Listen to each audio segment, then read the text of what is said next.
السلام علیکم ورحمۃ اللہ وبرکاتہ۔ امید کرتا ہوں کہ آپ سب خیریت سے ہوں گے۔ تو آج ہم جانیں گے کہ ہم جو روایت پڑھ رہے ہیں، جو ہم سبق پڑھتے ہیں تجوید کا، یہ کن سے روایت ہے۔ تو ہم جو سبق پڑھتے ہیں یہ امام حفص کی روایت پڑھتے ہیں۔ تو امام حفص کون تھے؟ امام حفص رحمۃ اللہ علیہ امام عاصم رحمۃ اللہ علیہ کے شاگرد تھے۔ تو ہم ان سے جو روایت ہے ان کے طریقے سے قرآن پاک پڑھتے ہیں۔ علم قرات کے اندر آپ کو بہت سی روایات ملتی ہیں، جیسے اکثر آپ نے قاری حضرات جو قرات کرتے ہیں ان کی قرات میں آپ نے سنا ہوگا، جیسے ہم پڑھتے ہیں مالک یوم الدین، آپ نے بعض اوقات یہ بھی سنا ہوگا مالک یوم الدین، ٹھیک ہے۔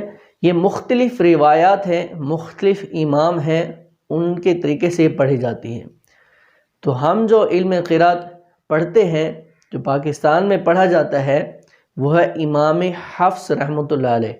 امام حفص رحمۃ اللہ علیہ امام عاصم رحمۃ اللہ علیہ کے شاگرد تھے، اور امام عاصم رحمۃ اللہ علیہ تابعی تھے۔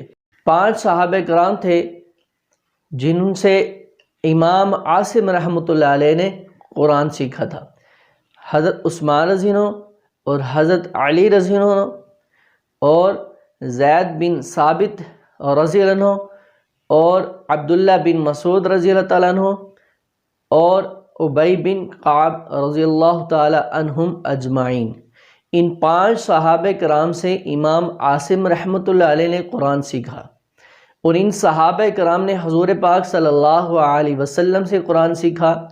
حضور صلی اللہ علیہ وسلم نے حضرت جبرائیل علیہ السلام سے قرآن سنا، حضرت جبرائیل علیہ السلام نے لوح محفوظ سے۔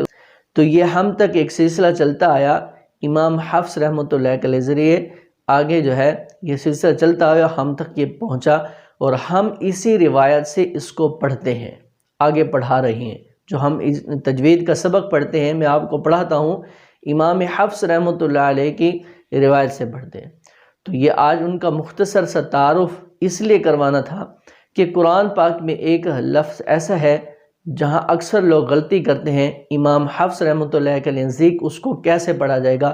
اس کا سبق اگلی کلاس میں انشاءاللہ ہم پڑھیں گے۔ تو اس سے پہلے آپ کو ان کے بارے میں تعارف کرانا ضروری سمجھا، تو یہ آج کا لیسن نہیں تھا، آج صرف ان کے بارے میں تعارف تھا۔